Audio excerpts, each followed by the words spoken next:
Hi, I'm Jan Risher. I'm the Louisiana Culture Editor for the Georgia's Media Group here in Louisiana, and we are so glad that you're joining us for the discussion of From Here to the Great Unknown by Lisa Marie Presley and her daughter Riley Keough. Before we get started, I just want to give a big thank you to John Balance. He's the behind-the-scenes guy who makes our book clubs work, and we're grateful for all of his help and expertise. Next, I'd like to introduce the panel who we have today joining the discussion. First, we are honored to have Roy Turner. Roy is a Tupelo, Mississippi native, and if you are familiar at all with Elvis, you understand the significance of Tupelo. It's his birthplace, and Roy is actually the executive director of the Elvis Presley birthplace in Tupelo. Thank you for joining us, Roy.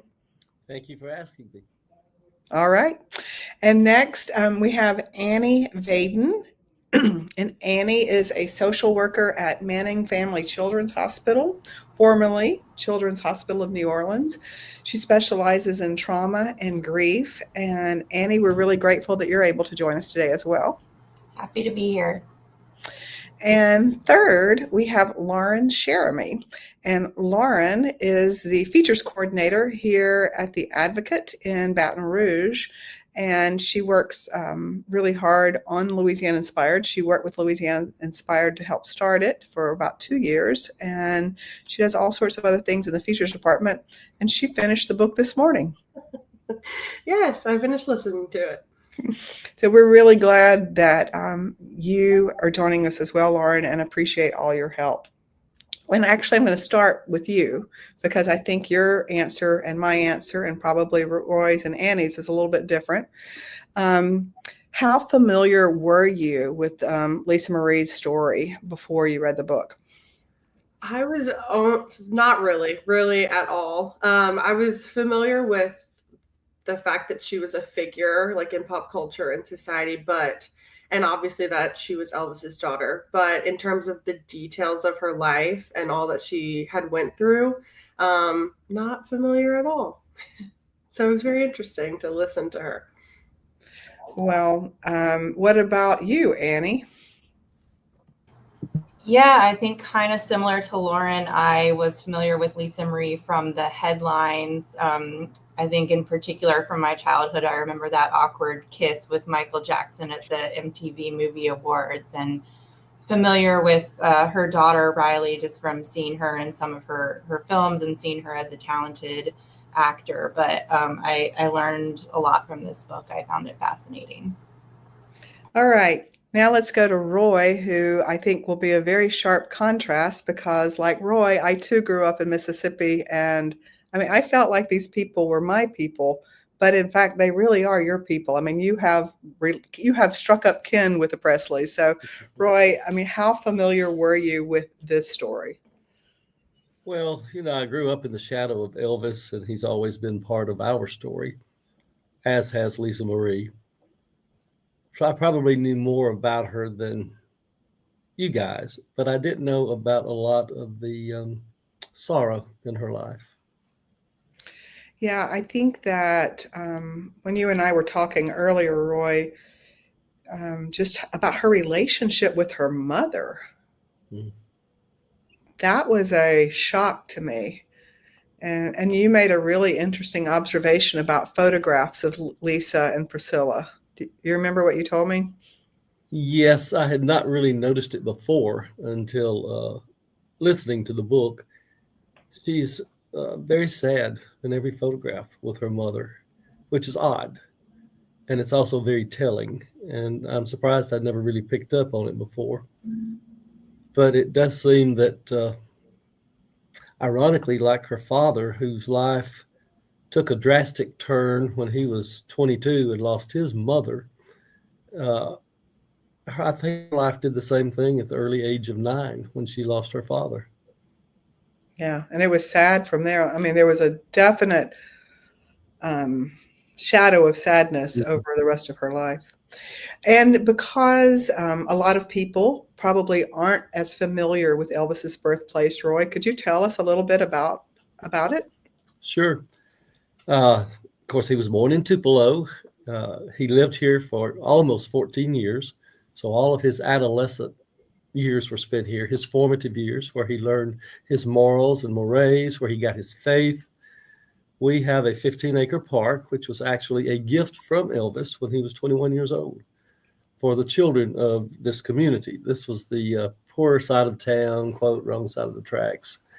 And he knew that. And when he came back in 56 to do his homecoming concert, when it was over, he gave the funds back to our mayor and said, I noticed the house I was born in 15 acres for sale. I want you to take this money, purchase it, and build a park for those kids in East Tupelo.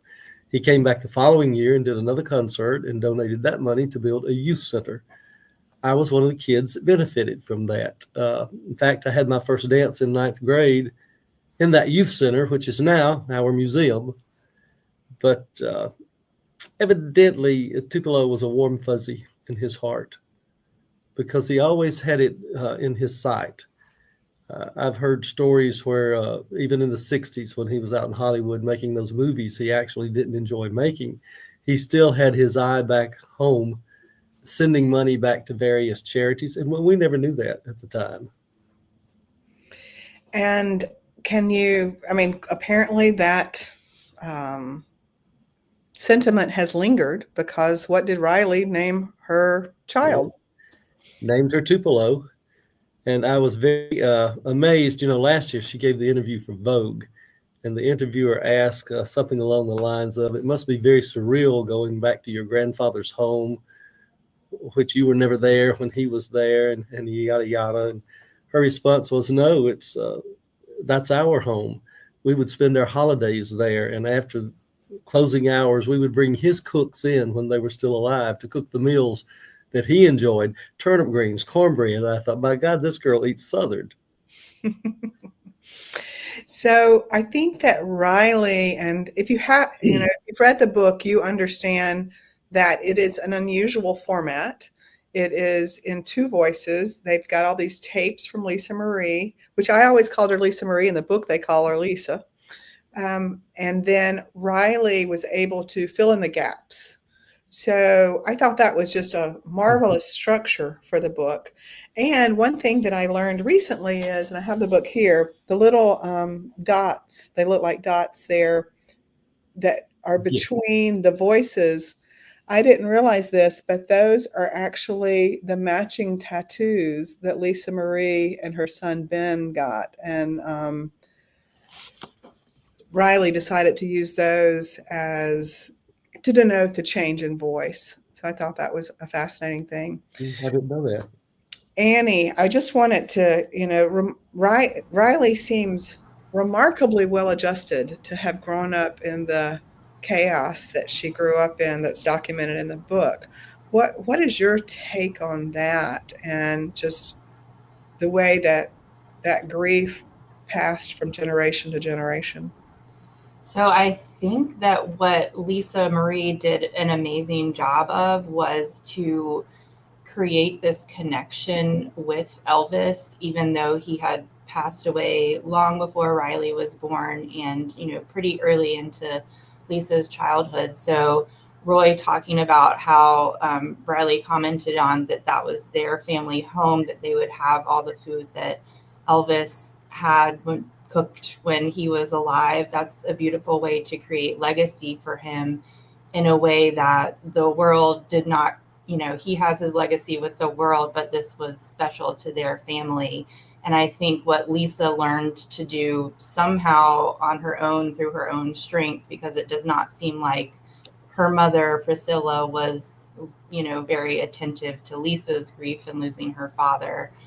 She really allowed that space for her family to be able to grieve in a healthy way. And I think, that even when she lost her son, Ben, Riley's brother, that she kind of gave them the space as a whole family to take the time to really lean into their bereavement and really grieve Ben. And so I think that has helped Riley to be able to feel open to talk about her grief and talk about her loved ones who she lost. And I think so often in American culture, we want to like shove the grief away, and we think we can't talk about it, or we can't talk about the person who has died because it's going to upset people, when really, as you can see from Riley talking about it, they, in that time period, their grieving period after they lost him, they just spent so much time talking about him and all the wonderful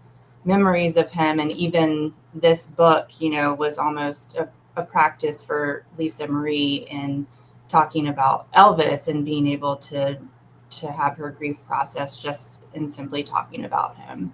So I think that Lisa, learning from her mother's mistakes, that helped Riley to kind of be a more well-adjusted person. Yeah. One thing, and I'll go ahead and mention this, even though it's kind of jumping ahead in the book. One thing that really surprised me was their response to Ben's death and the unusual thing that they did with his body. Annie, you want to talk a little bit about that?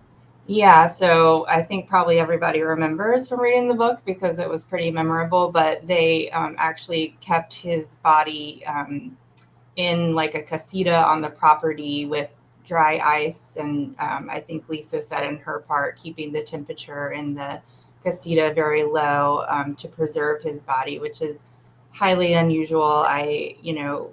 We are used to the body goes to the morgue, and then the body goes to the funeral home, and then they are buried or cremated shortly after that. So that definitely raised my eyebrows. And but I think it's also just a reminder that everybody grieves in a different way. And it seemed to be very memorable for those, you know, the small group of family members who knew about it. I think Riley was able to name, when they were talking about the tattoos, that she knew that this was very unusual and was a little nervous about letting people outside of the family know about that. But it seemed to be very impactful for them and seemed to help them in their grief. So, you know, there's no rule book for grief. There is definitely not a rule book for grief. But you mentioned, you know, just the fact that they shared that, Riley chose to share those details. There were so many details in the book that surprised me. I mean, the details about Lisa Marie's relationship with Michael Jackson, I remember that well. I was working at USA Today at the time, and I remember being in a news meeting that afternoon and talking about the front page for the next day. And then there was a press conference later that they had gotten married. It was one of the strangest news stories, and it remains strange, but it sounds like they actually had a relationship. Lauren, I know that some of this was new to you. What do you think about that? Well, I remember her saying that Michael Jackson is the one who taught her how to shut people out, and like she later discovered that. I think just growing up as someone who like appreciates and witnesses pop culture, that I heard about that, but I didn't know the details. But it sounded like each relationship she had was meaningful. Like Lisa Marie just sounded like she wasn't, you know, we'll never know, but it sounded like she never really did anything for the press. She said she hated the press, and she, you know, didn't like attention on herself. So it just kind of felt like each relationship that she had, she was all in, and I think she so desperately wanted something to work. And she also just seemed very intuitive with herself and other people's feelings, and just appreciative of people who were honest with her. And if you're watching and you have questions, feel free to put the questions in the chat, and we'll get those. But Roy, regarding the Michael Jackson relationship, and just I was also amazed by the role the Church of Scientology played. I mean, they played such a huge part in Lisa Marie's growing up. Were you as aware of that, or did that come as a surprise to you as well? Well, I was aware of that relationship with the church because it was always in the news. Right. Touching on what Lauren said, her sensitivity to others and picking up on their pain and etc. That's very much like her father. He had that same almost sixth sense, and he would act on it. That's one reason he gave so freely to people less fortunate. So I think that's a trait that she came by honest. Roy, in terms when she was talking about what it was like growing up at Graceland when she was before her dad died, with the wrecking of the golf carts and all of that, I was like, as a mom, I was like, somebody do something, get some discipline here. What were your thoughts? She was obviously a very spoiled brat. Ooh, yes. And I will say it probably put Priscilla in a very delicate, precarious position in that somebody's got to be the authoritarian and someone else is just all play, suffer no consequences. That had to put a strain on Priscilla and Elvis's relationship and how their daughter was being raised. But evidently, it just worked great for Lisa Marie. I mean, she absolutely did rule the roost. And the few people I've had an opportunity to talk to who were there, some of whom were her age, they'll tell you just how ruthless she was. You know, she cracked the whip for an 8-9-year-old. Like what? Well, you know, she would tell some of the people if they got on to her, you're fired. And of course, Elvis would hire him back. But, you know, that had to be intimidating for the workers for this child to just rule you around. And they all evidently took it with a very good upper stiff lip. Of course, they all needed their jobs, I'm sure. Well, the cast of characters who were there, that was an interesting thing as well, with all the cousins and then the stepbrothers and all of that. And there were others living on the grounds. You know, one of his nurses, Tish Henley, she had her family up in a trailer in the back of Graceland, and her children grew up with Lisa Marie playing, as did some of the other workers, which gave her as normal. I would say her time in Memphis was as much akin to a normal childhood as she probably got anywhere else. I doubt in California, and I wasn't there, so I don't know, but my doubts are that it was quite as normal on the West Coast as it was in Memphis. Other than the part where she could fire adults. Yes, right. In terms of Elvis's birthplace, I know that the book isn't really about that specifically, but could you tell us, just give people a sense of, like, I know people come from all over the world. Describe the house to the people who haven't seen it. Okay. Well, it's 2 rooms, 450 square feet, built by Elvis's father, grandfather, and uncle, probably from a kit that was purchased at the local lumber company. Very utilitarian, very plain. The front room was a bedroom. The back room was a kitchen. They had running water. I'm sorry, they didn't have running water. They may have had electricity. It was available, but I don't know if they could afford it. They burned coal to keep warm in the winter, cooked on a wood stove. They were there for 3 years. But evidently some of his fondest memories were there. And I do know as in early ages of 2 and 3 years old, you do have childhood memories that stick. I have a very vivid one when I was either 1 or 2 of our house burning. And we went next door to my grandparents. And all my life, I've had this vision of my grandmother holding me in her arms at the window, watching our house burn and me laughing at the flames. That has always just been embedded in my psyche. So I know I didn't dream it. Elvis would come back frequently. In fact, Priscilla toured the birthplace about 10 years ago. And she said during their marriage, they came roughly 5 times. About 2 o'clock in the afternoon, Elvis would wake up, come downstairs and say, hey, let's go to Tupelo. And they would just ride around looking at all the sights from his childhood, where he was born, where he went to school, where he got his first guitar, where he used to swim, just reliving his childhood. And for him to do that, it must have been special memories. But there again, like I said earlier, his childhood memories were Tupelo. He's 2 months shy of his 14th birthday when he moves to Memphis. So those are his teenage years. And I'm sure his life changed for the better and for the worse when you're changing your surroundings so drastically. And I know that you have, you genuinely do have common relatives with Elvis. Is that right? Oh, yeah, but they're way up the line. My closest would be my youngest daughter is married to a fourth cousin of his. Okay, there you go. But up the line, we share, I think it's maybe his third great grandfather and my fourth great grandfather are the same man. Oh. But I never knew of any connection growing up. I just knew about this guy from Tupelo who gave all of us children in Tupelo, or at least some of us, I think especially on the east side of town, this sense that, Elvis came from basically nothing and did some great things. So that possibility is there for all of us. I think we got that from him, whether it was conscious or subconscious. Wow.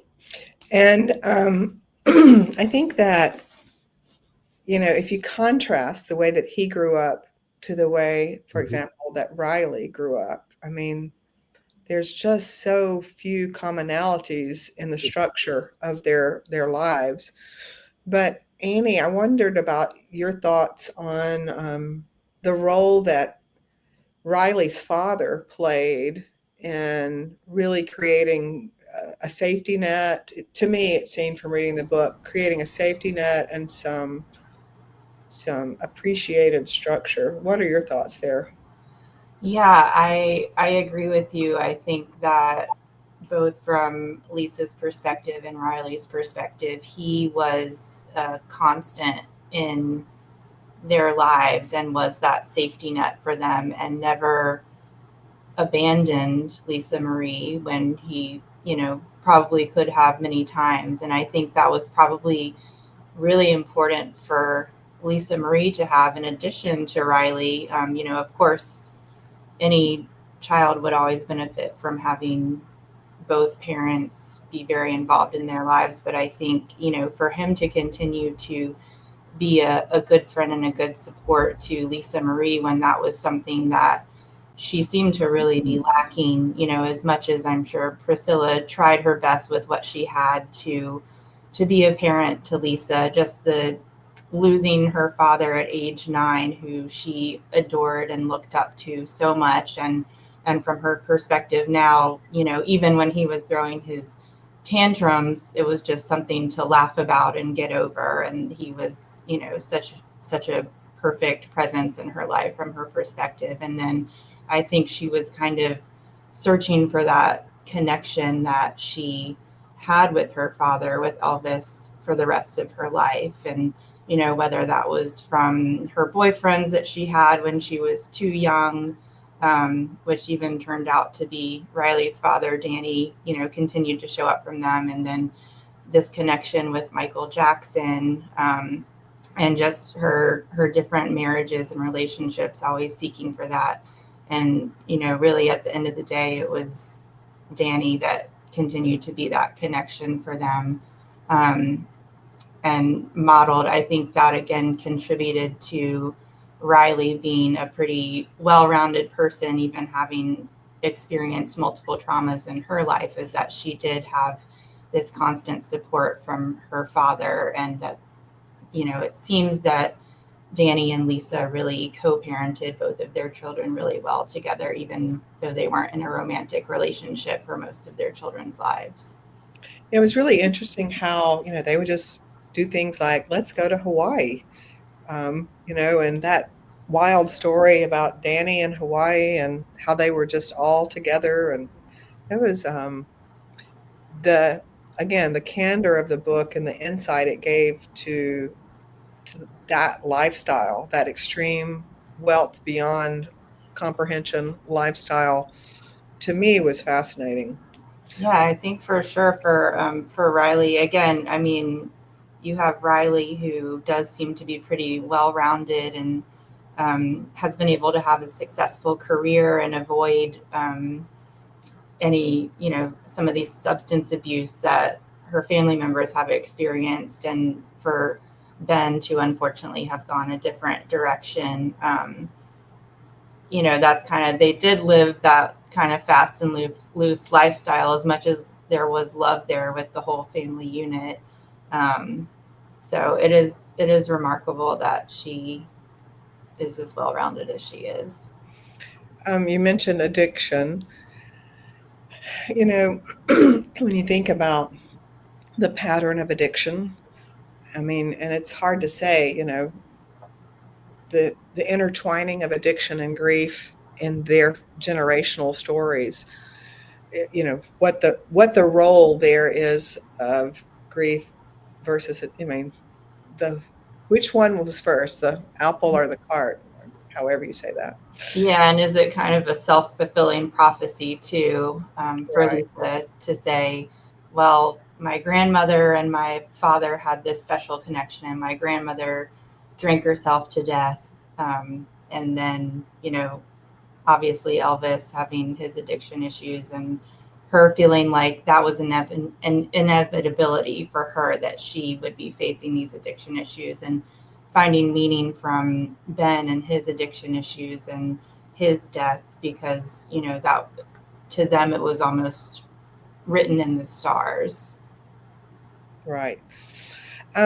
Roy, in terms of Elvis's mom, Gladys, do you think, and just as you were saying that, Annie, it made me think, like, I wonder if that's really where this story of grief started. Well, I think it, excuse me, I think it even starts a bit earlier with Elvis's twin being stillborn. That's true. Mm-hmm. Because Gladys and Vernon both took that very hard. And on Elvis's behalf, I started researching Elvis in the early 80s when Gladys's contemporaries were still alive, and we could interview them as well as people who grew up with Elvis.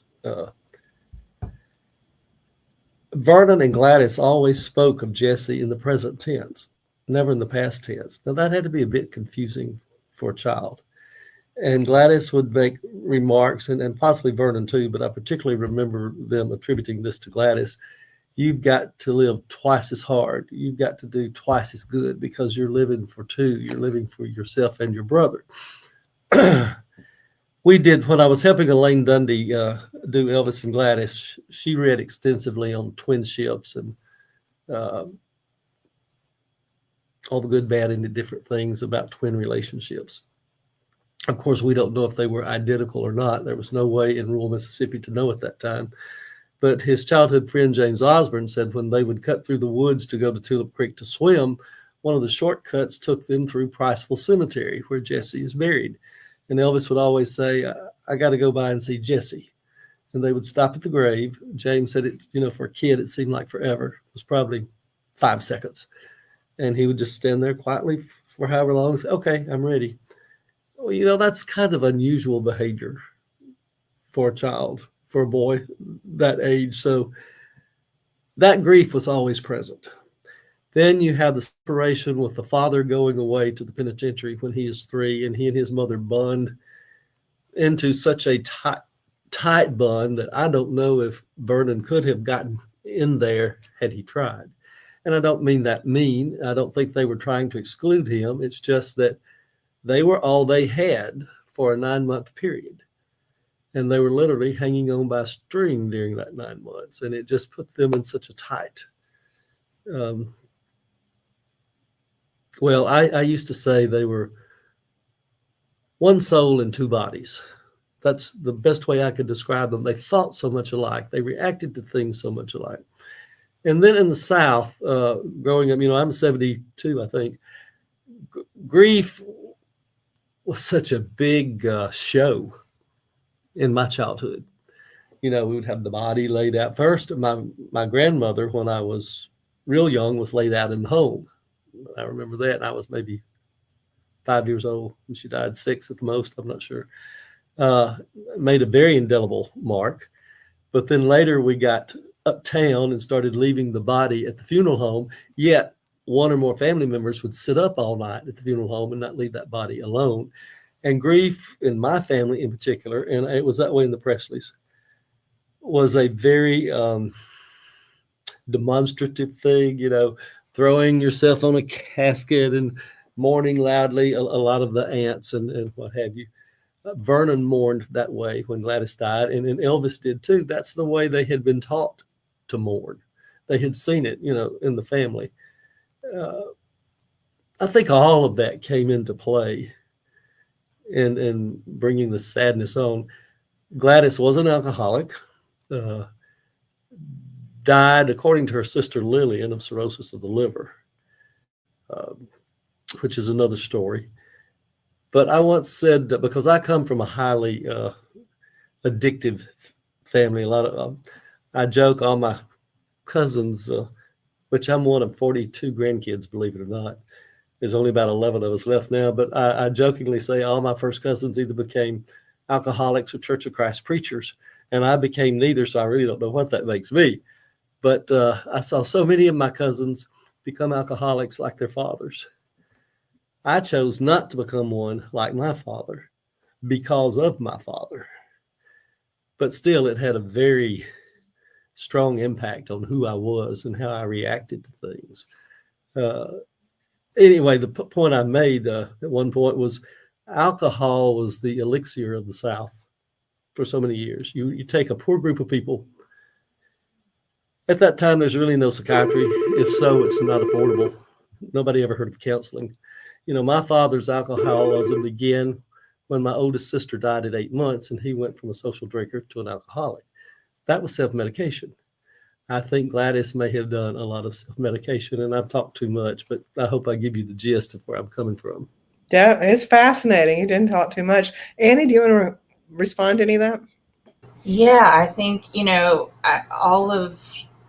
all of the addiction cases that we saw in this book, I agree with you. That was self-medication, even as much warning as, Lisa Marie had, at least, and being aware of the addiction issues, just still kind of ending up down that path. And I think, I didn't know about that he had a twin who was stillborn. So I loved learning that. And I actually think that that's great that he would go visit his twin's grave kind of every time they passed by and had that connection. And I can't imagine what it would be like to have a twin who, you would have that connection with, but you never really got to have that connection with outside of the womb. And then to have the pressure of your family telling you, them kind of coping with their grief by saying, well, this child has to live for 2 children. And who knows what would have happened if Jesse had survived, and would Elvis's life had looked completely different because he didn't have his parents pushing him to live for 2 children. So I think there can be an extreme to legacy building where it can negatively affect the child and make them feel like they're not good enough in comparison with the idea of this child who was never able to live. But then also being able to feel that connection even when they're not with you by doing things like saying, I'm going to visit Jesse, and visiting his graveside, and making sure to always recognize that you do have a brother, even if they're not right there with you. Roy, what kind of work did Gladys and Vernon do? Vernon did carpentry. He also drove delivery trucks. Gladys worked in the garment plant prior to Elvis's birth. She did not work, to my knowledge, while he was growing up here in Tupelo. But then after they moved to Memphis, she becomes employed as a nurse's aide in the hospital. But Vernon basically would drive delivery trucks, or he did carpentry work. And in terms of, I've read this before, but I'd love to hear it from you. Tell us about Elvis buying his first guitar in Tupelo. Oh, yeah. It was his 11th birthday. And he goes into Tupelo hardware with his mother with the intention of buying a rifle, which she was very much against. And with the help of Mr. Bobo, the clerk in there, who also was a neighbor of theirs out in the East Tupelo community, convinced him to pick up the guitar, look at it, strum it, which he didn't know how to play at that time. Convinced him to go with the guitar instead. And, we like to say he went into Tupelo hardware to buy a rifle and walked out with the guitar that changed the face of not only American music, but world music. He goes directly to his pastor, Brother Frank Smith, who teaches him 3 chords, and I never can remember what they are. They're like A, G, and maybe C. And Brother Frank says, if you learn these 3 chords, you can play anything. Well, then he goes to Mississippi Slim, who is a local radio personality, kind of a poor man's Hank Williams, who is also the older brother of his childhood friend James Osborne, who he's stopping at Jesse's grave with. And Slim teaches us some more chords. And he takes it and runs with it from there. He's playing, his repertoire in Tupelo consists of 3 songs. Oh Ship, which is very maudlin. A little ditty that went something like, there's a leaf on the limb, and there's a leaf on the limb, and the limb on the trunk, and the trunk in the hole, and the hole in the ground, the green grass grew all around, a little ditty. And the other one was God Bless My Daddy, which was this boy praying to God to keep his father safe during World War II. So it and Old Shep, which is about a boy that has to kill his dog, are very maudlin. But he literally wore those songs out in Tupelo to the point the kids were saying, oh, God, here he comes. Let's go the other direction. But, he was very determined at an early age. And he says this, when he's elected one of the outstanding young men by the JCs in Memphis, he knew at a very early age that it would be a song that would get him through. And I think he did. So I didn't know he was elected one of the outstanding young men by the JCs. How old was he when that happened? Well, say that's early 70s, maybe 72 off the top of my head. Already super successful. Yes. Okay. I thought it may have been, in high school. So. Roy, as Alana Nash, who is a biographer, she was going to be with us today. She couldn't be with us, so we miss you, Alana. But whenever I told her that you were going to be a part of the panel, she said, well, that's like having 2 or 3 people. And I understand what she meant. But do you have a favorite Elvis story? Oh, gee. Well, I do. Because when he's 5 years old, he enters the talent show at the local fair. And by the way, he comes in 5th place, only to come back 11 years later, 21 years old, the hottest thing in America. Does 2 shows to over 10,000 people on that same stage. He came in 5th place a mere 11 years earlier, because that tells you how much your life can change in such a short span. If you're focused, if you're determined, if you've got a mission and nothing's going to deter you. Because he was told at the Grand Ole Opry, you can't sing, go back to driving a truck. But he's hanging outside WELO. This kind of shows you the kind of guy Elvis was. This little 10-year-old boy hanging outside WELO, and Charlie Boren, the station manager, comes out and he says, Charlie, can I be in the talent show? And Charlie says, yes, Elvis, if you won't sing Old Ship. Well, the day of the talent show, I have a sound bite where he says, when I was 10 years old, my parents put me in a talent show. I sang a cappella. I wore glasses. Oh, yeah. And I got a whooping, not a whipping. I got a whooping when I got home for riding one of the rides I wasn't supposed to ride. And he just does this belly laugh. This was just a year or 2 before he died. And I thought that story's important to him. He's still telling it all these years later. So about 1962, I was interviewing Charlie Boren's widow back in the 2005 for a documentary I was working on. She said about 1962, the phone rang and Charlie answers. Says, Charlie, this is Elvis. Just wanted you to know, cut a record of Old Ship, sold 1 million copies, and just laughed and laughed. I found several instances where he would gig somebody back home in a very jovial way, lighthearted. I knew what I was doing. That's one of my favorite stories. Wow. So sweet. I mean, it's like, there's just such tenderness with so much of those moments of him. And then when you look at those early pictures of him, I actually was in Graceland last year. My mom lives in Olive Branch.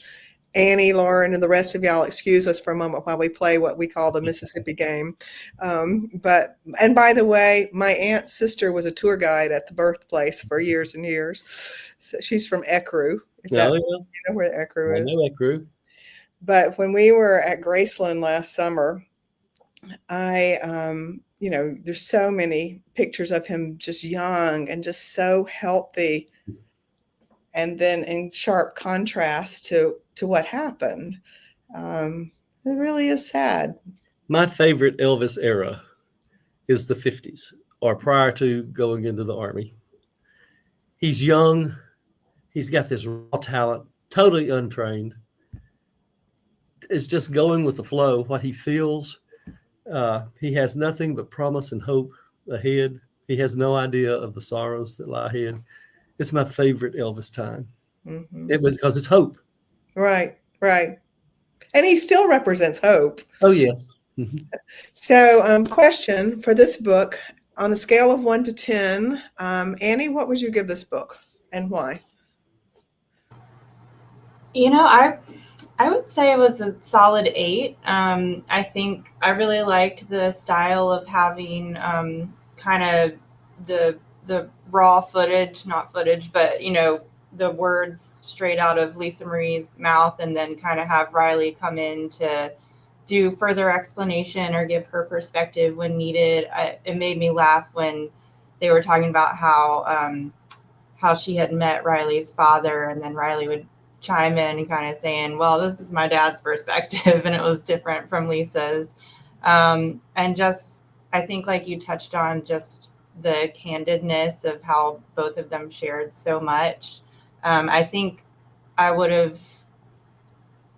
the only reason I would have given it an 8 instead of a 9 or a 10 is just, that Lisa unfortunately passed away before they could really finish it together. And so I think there's some things that are left unanswered, but I think it was a really insightful and fascinating read for me.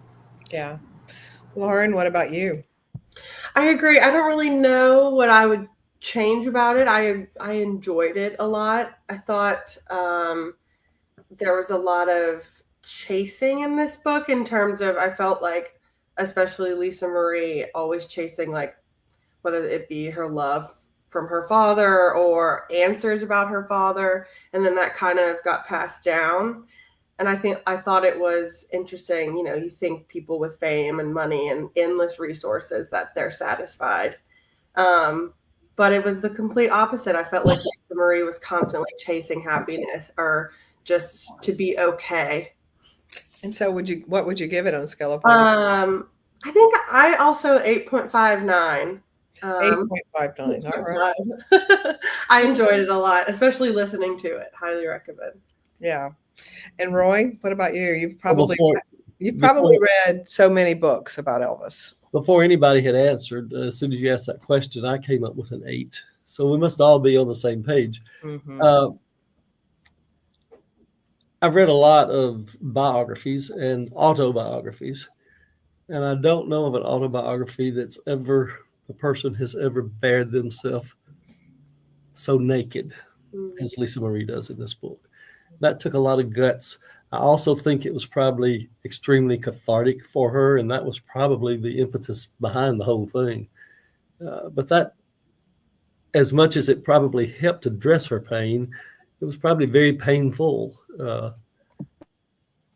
And I admire her for doing that, because especially when she talks about the abuse. I forget, was it sexual or physical or what? But that's hard stuff to deal with, and to deal with so publicly.